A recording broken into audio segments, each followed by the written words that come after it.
Okay, chapter 28, Impressionism, Post-Impressionism, and Symbolism.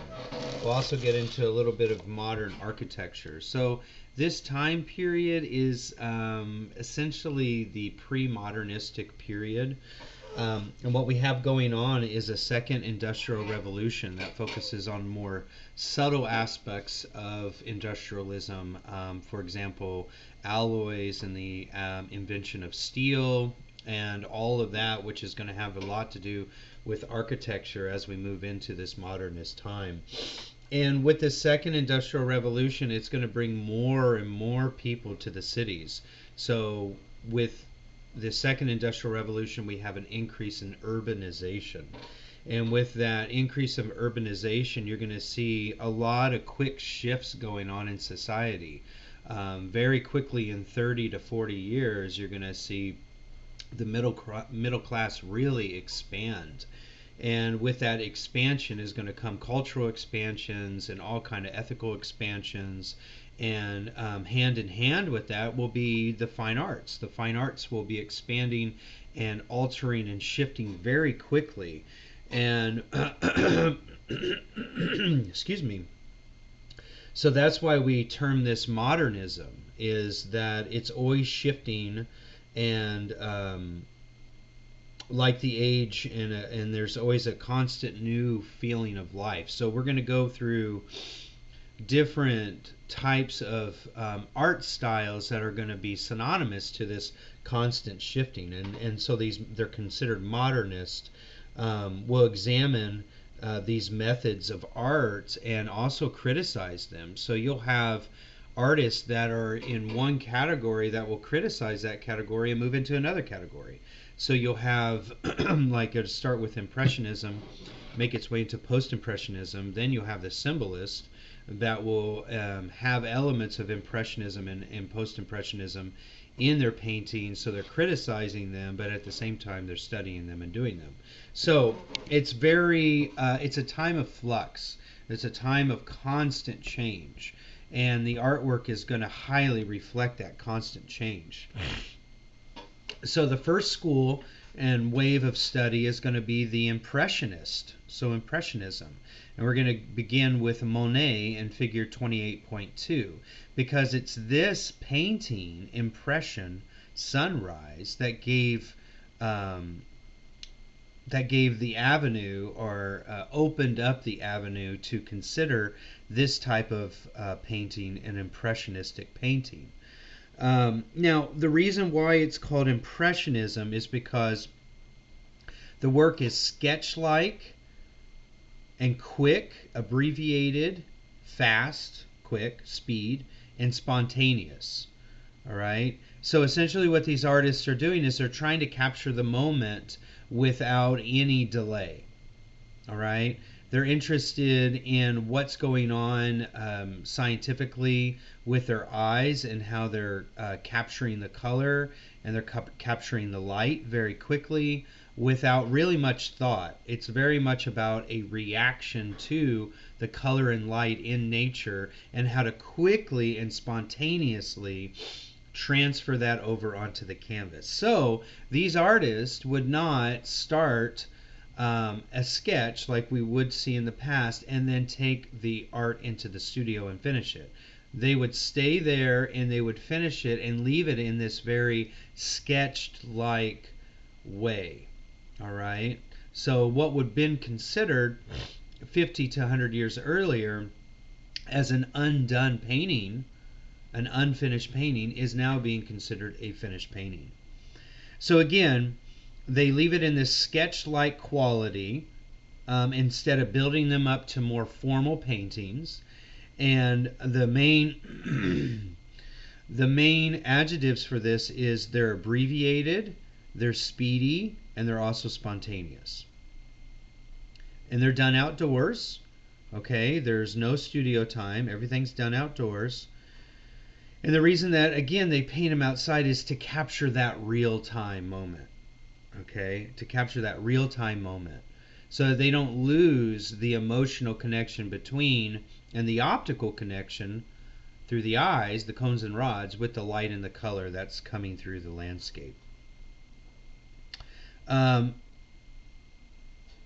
and they're very much interested in noticing how the color and the light is changing in the eye within like seconds, within matters of seconds. And this is going to increase a sense of momentary and transitory.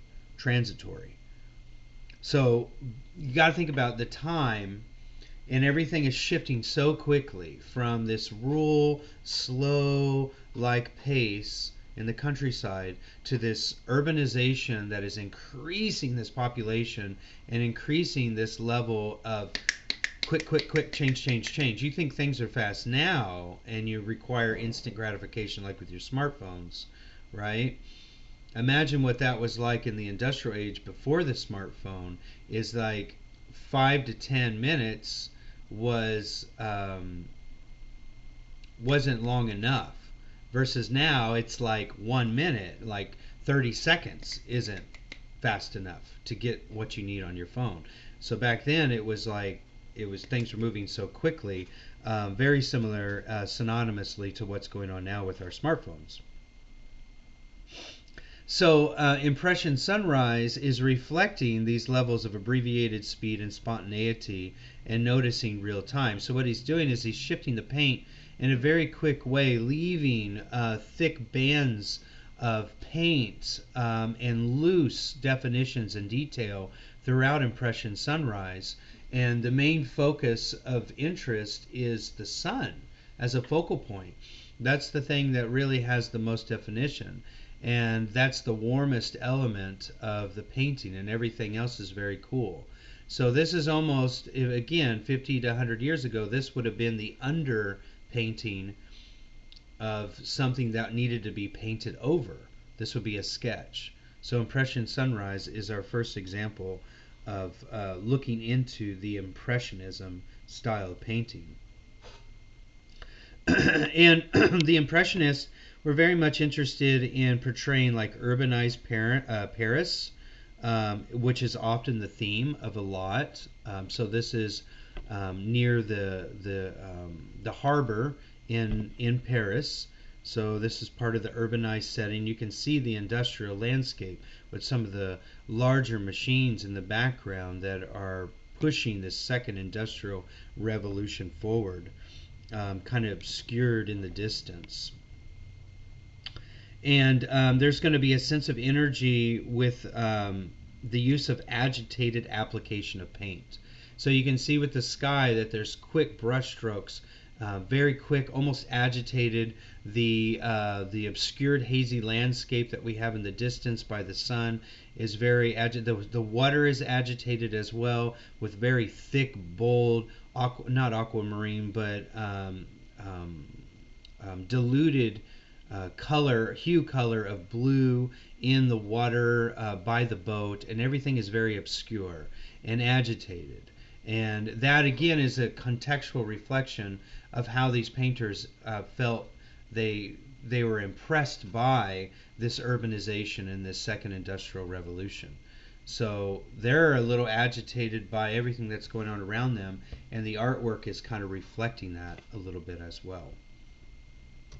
So let's look at another piece of Monet's and dissect it based off the same concepts. And that's figure 28.3, Saint-Lazare train station. And here the same concepts apply. Monet is very interested in how the color and the light are shifting and changing, and you can see that through the steam that's coming up out of the train. Is like it's cut by light and color, and he's trying to capture every impressive moment. So every time his eye saw a different color or a different shift of light while he's doing this painting very quickly, he captured it. So if his eyes suddenly saw a burst of grayish blue, he captured it. If he saw a burst of white, he captured it. If he saw the light shift on the station next to the train with an ochre yellow color, he captured it. All right, so he was constantly trying to get that energetic moment that's occurring, and it feels agitated because his hand is constantly moving. It's constantly making paint really quickly. He's not slowing down. He's trying to capture the motion and the energy of the time. and his first impression. Okay, first impression. And that's why this was so desired, is because it has this first impression kind of feel. That's why it's called Impressionism. It's not a second impression, it's not a third impression, it's what the painter, Monet in this case, noticed right away. All right. Then he has a few counterparts, Renoir and Degas and Cassatt, before we get into post-impressionism. So let's look at Renoir. And again, figure 28.7, this is the dance at Le Molin de la Galette. And about movement, it's about dancing in this case. All right, and it's the movement of the working class on a Sunday, on their day off from work. Now here they are, all dressed up, and there's a sense of movement and motion. And again, Renoir, as an impressionist painter, is interested in that quick impression of not detail, but that quick sketchy-like impression of how color and light are dancing in this environment to create this animated scene. All right, so let me break it down. So it's meant to show energy in the working class as they're dancing and celebrating. And then he will dabble the scene with sunlight and shade to appear as if the trees are blowing in the wind, creating like a different kind of energy. So if you've ever been in an environment and somebody's sitting under the tree and the wind is blowing, it's blowing the leaves and the light is shifting in the leaves, and that is supposed to give this shifted element of light and shade upon the folks that are present here. And that shifting constant movement, which is his first impression that he sees, is making the formula of activity and motion in the painting even greater. Also, the viewer becomes a participant by using what is being used as asymmetrical and diagonals of clusters of people, all right, and a continuity of space. So wherever you look, either to the right, left, right in the foreground, like right at the very bottom of the painting, or on the top in the back of the painting, it looks like it could just continue on into this greater plaza of activity. And that's what we mean by continuity of space. Okay?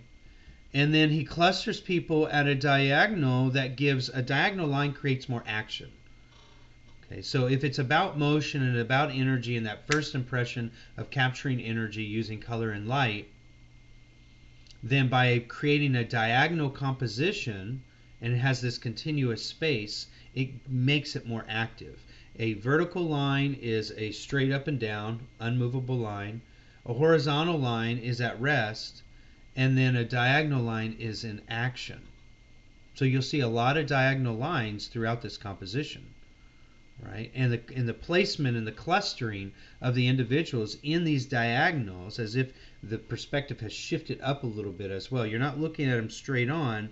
You're looking at them slightly elevated above the crowd, like you're standing on a box, right? And that creates a diagonal going into the crowd.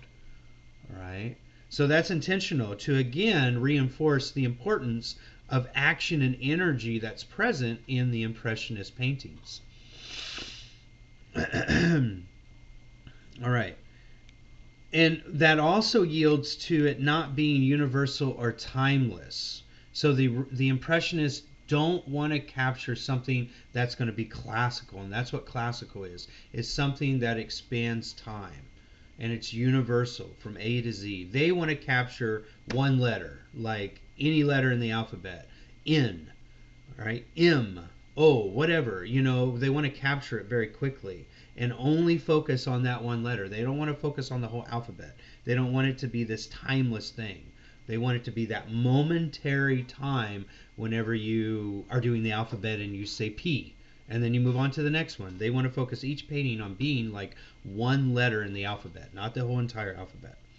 So not universal or timeless, but incidental, momentary, and a passing in reality. Like you're passing through the scene. Like you're a viewer, you're walking by, you look to your left, this is what you see, and then you pass by. That's what the Impressionists want. And Monet was doing the same with the railroad station as well as Impression Sunrise. Just a very quick snapshot into the scene. And that has a lot to do with the use of the photography as well. And we'll see that with Degas here in just a second.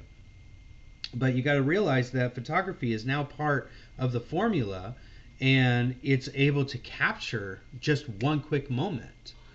And these painters are doing the same thing. The Impressionists are trying to capture one quick moment, like they are the camera themselves. All right? So let's look at Degas. And we're going to look at figure 28.9, the rehearsal. And like Renoir, Degas is interested in action. He's interested in bodily movement and capturing that momentary time of motion, or capturing that time or that pause in between Act 1 and Act A and Act C, and he wants to capture B, right? That's what the painting's about. So the rehearsal is about a ballet. So we were talking about dancing and all the working class and having their time off on Sunday, getting together in Renoir's painting, and they're all congregating and having a good time throughout the day. Here, it's the same. It's all about motion, action, what is transitory, what is moving from A to C, and then bam, the painting is B, and it captures that transition. Ballet. So again, finding energy in movement, finding energy in dancing in this case. But he wasn't interested, Degas was not interested in capturing outside imagery like we saw with Monet and we saw with Renoir, is that they were interested in finding action using light outside. Here, Degas is more interested in the energy of the indoors and what movement of human bodies can do when shifting light and shadow around on the inside, indoors. So he wanted to discover and try to find what are called patterns of motion. So ballet is a great analytical tool to evaluate and look into these patterns of motion.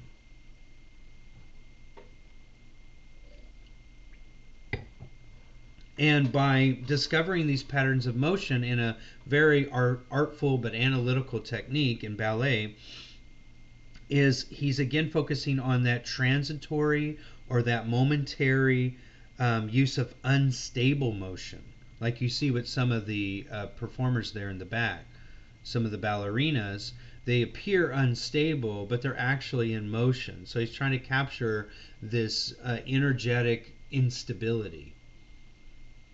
But we know that this individual is practicing and will move into the next motion.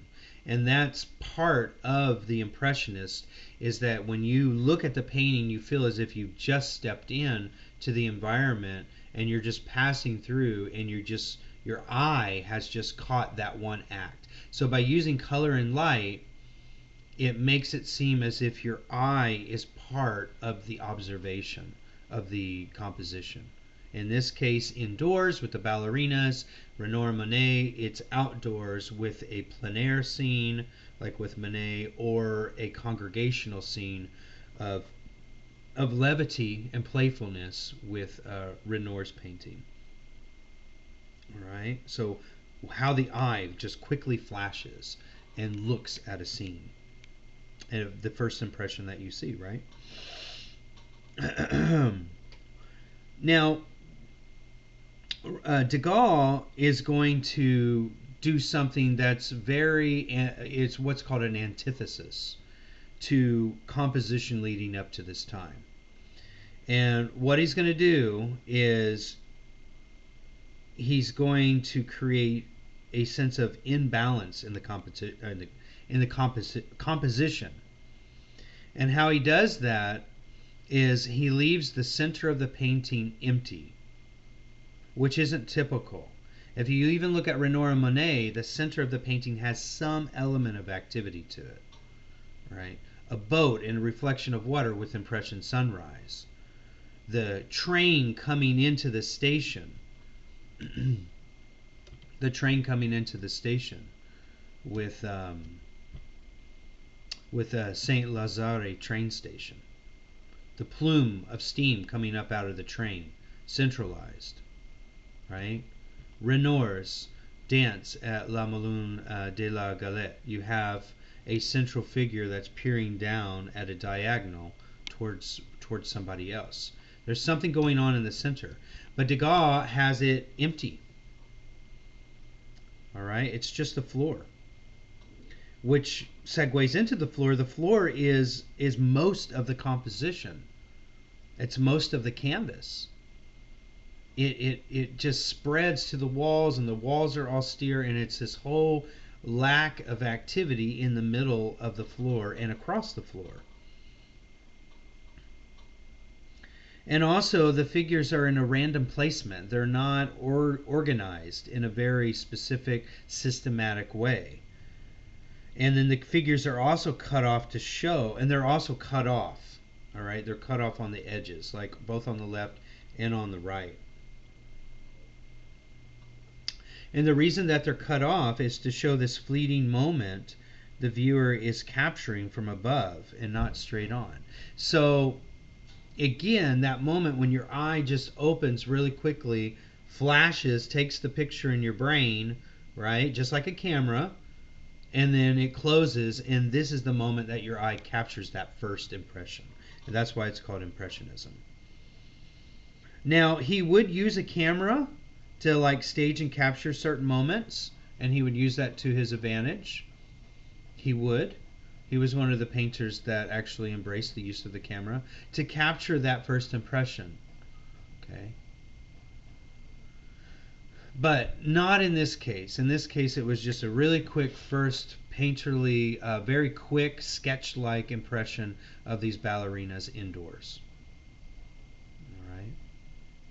So he's going to kind of shake up the whole idea of what a composition needs to look like by leaving the center empty, having the floor span out across most of the canvas, and then what that does is it juxtaposes the importance of the activity of the individuals by leaving this austere lack of action, lack of motion throughout most of the canvas. When you look at the ballerinas in motion, even sitting, it looks as if they're getting ready to be energized, or they're in the act. They're in this energetic act of dancing. It naturally, through our brain and the design interest in our brains, makes us see this optical movement of activity by leaving that floor empty, especially in the center. Right? So it's intentional. It's very intentional. All right, so let's look at Cassatt, Child's Bath. And it's going to be figure 28.13. And again, this is another aerial view of a scene. All right, and Monet is doing it, Renoir's doing it, Degas doing it, Cassatt's doing it, and it's almost like you're doing this flyby, right? Like a bird flying by. It's almost like a bird's eye view perspective of motion and activity very quickly using color and light. Right? So looking down at the bathing scene between mother and child, and the mother and child stand out because the background, the wallpaper, and the rug are flat and slightly obscured. Very much like if you're walking past a scene very quickly, or if you're inside your home or apartment and you walk by something, if you notice what you're seeing as you're walking by something, there is a flat and slightly blurred impression upon the area you're not focusing on. So the first impression, or the impressionistic aspect of this painting, is an individual, Cassatt, walking by, focusing directly on the mother and child, and not the wall and not the rug. that is an afterthought, if you will. So it becomes flat and it becomes blurry in your vision because your cones and rods of your eye are focusing on the child and mother. So that's why it's impression, is that it looks as if you're walking by very, very, well, slowly in this case, so that you're not to blur the child and the mother, but everything else surrounding it will be blurred. Okay? That's just naturally how your eyes work. I'm actually sitting here looking at objects on my desk, and I'm moving my head slowly, looking at them, and everything around it in the periphery of that object I'm focusing on, like my pad of Post-its, are flat and obscure in definition, but not the Post-it pad itself. So that's the impressionism, that first impression whenever I look at that pad of paper, that first impression that Cassatt got when she looked at mother and child cleaning the girl's feet and bathing. All right, so that's why the wallpaper in the background and the rug are flat and not super detailed, and more detail is present in the child and the mother. And if you notice the upper anatomy, the face of the mother and the upper anatomy and the face of the child are more defined, as well as the child herself, than even the clothing that the mother's wearing. It's because that's the true primary focus, is on the anatomy of the woman and child. And then the clothing is secondary, and the background and the rug are tertiary, or third important. Okay. Now, the wonderful thing is that this is Mary Cassatt, and she is changing the whole dynamic of voyeurism, because an impressionist is a voyeur. He or she is viewing at something and like strictly focusing on something for a long time, and it requires a lot of visual focus, hence voyeurism. The male counterparts to Cassatt, when they would try to present, let's say, a woman in a painting like with Degas, it was considered kind of a voyeuristic male peering down on a woman, and sometimes a nude woman. But in this case, it changes altogether. The whole narrative changes by it being a woman who's looking into the life of a mother and a child, and a little girl at that. So with that, it creates more intimacy and a playfulness and a comfortability, versus if it was a male artist that would come in and paint this scene, there may not be as much intimacy and playfulness. So by Mary Cassatt being the artist, it allows the mother and child to be more natural, and it creates more of that intimacy between mother and child, which is why this is such a powerful painting, because it truly captures the nature between the parent and the child without there some... Now, I mean, if it was the father that was painting and this was the wife and the daughter of the male painter, that would be different. But if it's somebody who's a stranger to the family, it may be a little obscure. But as a woman painter, it allows for this more quick, natural first impression of what that intimacy and playfulness looks like in the reflection of the painting, as they peer down into a joint reflection of themselves in the water. All right? They're true to themselves because of that. So we give a lot of thanks to Mary Cassatt and her female counterparts as painters during this time to allow this true, honest first impression of intimacy. So it's not only an impression of color and light focusing on this act, but also emotional intimacy in that first impression that Cassatt gets between that mother and child. All right? So the impression of emotion as well.